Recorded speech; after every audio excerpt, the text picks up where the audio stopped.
Bitcoin does not waste energy at all. It sacrifices energy maybe, but for the best cause possible, which is absolutely finite money, or super sound money, whatever you may call it, this thing that will make humanity better at allocating resources over time. So I think the current system is the wasteful system and not the Bitcoin system, because what the current system does, inflationary money, puts more control in the hands of politicians, and it distorts pricing signals and thereby misallocates resources to places where people don't want resources to go. If we had more control over our own lives and our own money, the money would be spent on things that more people want. It's as simple as that. And also, people tend to forget that fiat money also has a very wasteful consensus mechanism.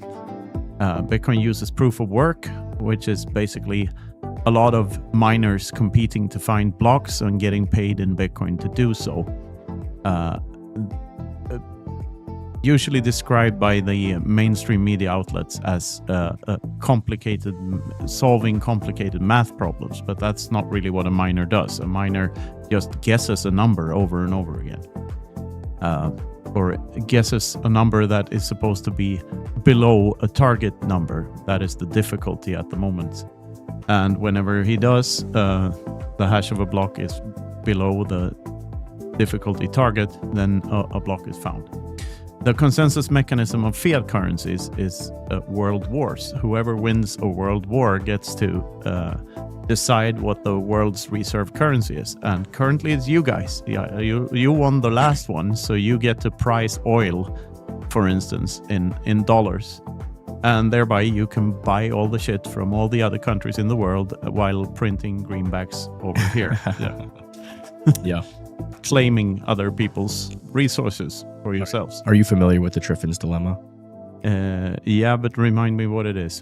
So the Triffin's dilemma is if you have the world reserve currency, you can print money, but it's kind of it creates a situation that the United States is kind of in right now with this end game where there's all this discussion about tariffs and all this stuff. Yeah. But basically we end up not making anything here at all, which is kind of a problem because then when there's an emergency, we don't make anything. No, you sacrifice sustainability. Like the country isn't sustainable because everyone is living off of everyone else in the world.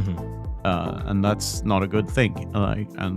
I personally don't believe tariffs is a solution to that, because a tariff will not make an American worker less fat or more productive, or cost less. What do you believe the solution is?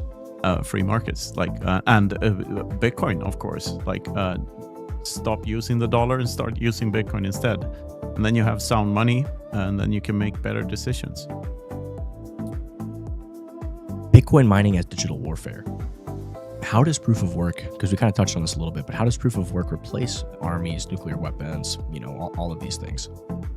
Well, it's I made a talk once, I believe it was 2 years ago in Riga, about the similarities between Robert Oppenheimer and Satoshi Nakamoto, because they both used their knowledge about physics and the power of physics to change human incentive structures. Oppenheimer by creating the atomic bomb, thereby ensuring victory in a world war. So he mastered the consensus protocol of fiat currencies in that sense. He believed that would end all wars, because you would be in this perpetual Mexican standoff where the other guy wouldn't attack, because that would lead to mutual destruction, and nobody wants that, except maybe Iran. Maybe, because they get 100 virgins when they die. So. But I guess Oppenheimer didn't think about Iran when he made the bomb. Anyway, Satoshi Nakamoto also found a way to use physics to change human incentive structures. By coming up with proof of work, sacrificing energy to create scarce token. And that is, to me, that's a way more productive, way more peaceful way of solving world peace, really, like, and getting into a stable state of the world, than to be in a perpetual Mexican standoff, which sounds like a pretty horrible scenario.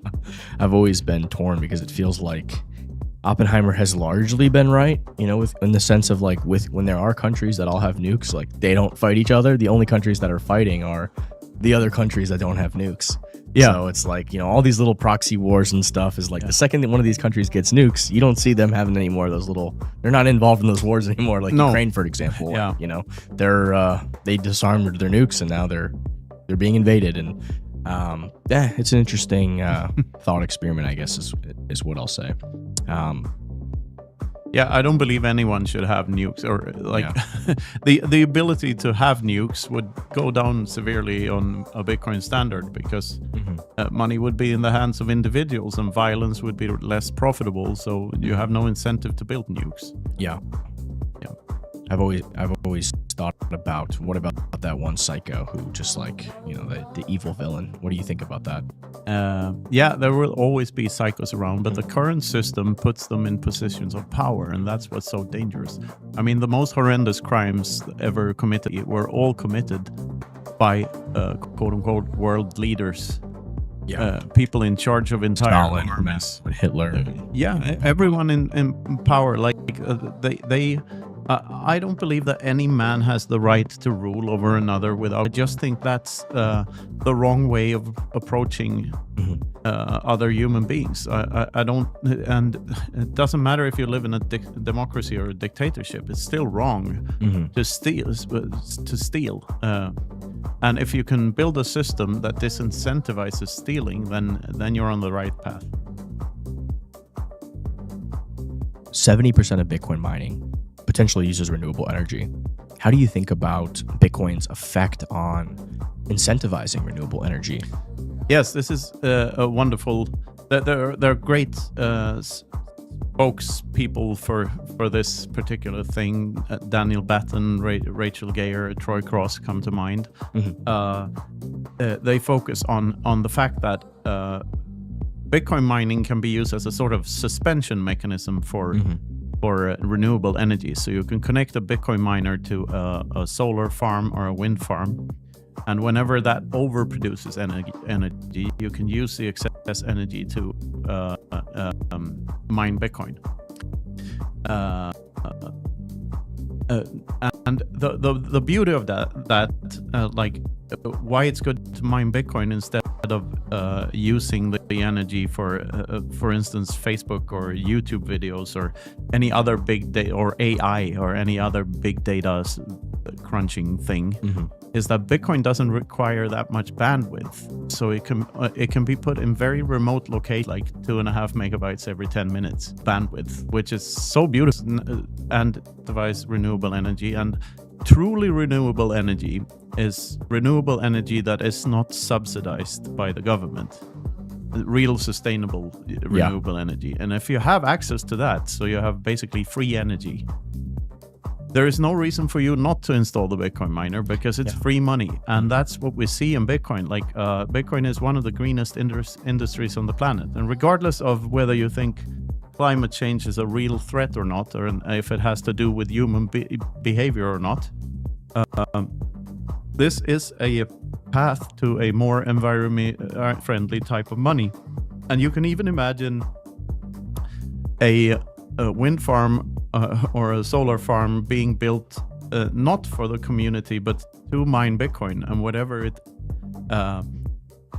whenever the community next to it needs some extra energy, you sacrifice some of that to the community, and you have the miners running at all times. And then you have a very stable grid. If you like flip the equation and think of Bitcoin mining not as the suspension mechanism for extra when they overproduce, but if you think about it as the main thing, and whenever it's super cold or something, and the society next to it needs extra energy, just turn the miners off and send the, or some of the miners often send the energy there. So We've seen a lot, especially. Yeah, it's beautiful, and it's kind of hard for leftards all over the world, environmentalists, that the Bitcoin mining is doing great stuff. It's really unbelievable, but like there's so many environmentalists that are complaining and doing this stuff. It just blows my mind. I mean, why do you think that is?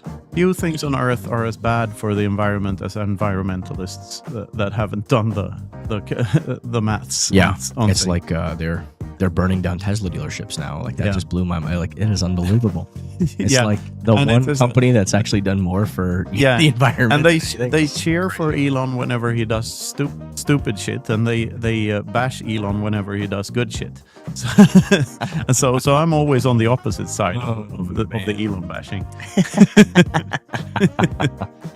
Be said about the subject. For instance, I used to be very, very pro-nuclear, because nuclear is, from a physics perspective, it's by far the most reliable and the least wasteful type of energy production that we have. But from a democracy perspective, it's not, because sooner or later you're going to have some goddamn hippies destroy the whole thing. So it's sustainable from a physics. For instance, Democrats needed the Green Party to form a coalition government to get into power. And in order to get them on their side, they had to shut down 2 reactors, which led to a shortage of power, and then they had to fire up the coal plants, which is way worse. No, it's crazy. So it's ironic, but as long as we have the kind of governing systems that we have, nuclear isn't that reliable, unfortunately. It's only reliable. It's better at relocating resources than the current destructive. An insight that my grandfather had, which is that which you can do without, you own. So if I don't crave a Lambo, I own all the Lambos, because I own the urge, like it's a mental thing. Is this a famous Swedish no, he wasn't, euphemism? He wasn't famous, but I've heard others say similar things. Naval Ravikant, for instance. Honey badger spirit. That's what Keynes called it. Animal spirits. We need to stimulate animals. It wouldn't otherwise have if the money had kept or increased its value. I mean, well, it's a manipulation of the incentive structure. In the same way that, like they said, if people behave differently if they know they're being surveilled in society. Have you looked at some of that data? Or like if you know you're being watched, you act differently. So you don't need data for that. Yeah. Like the thing with human action is that empiricism cannot deny nor confirm any theory. It's just deductive reasoning all the way. Like you can say these because they have to be, because arguing against them you run into a contra. And I think as much as I like that no one is smoking in pubs anymore, smoking cigarette, health issue, but we lost a bit of its rebel spirit. Everyone has been punk rock. Yeah. But Bitcoin is punk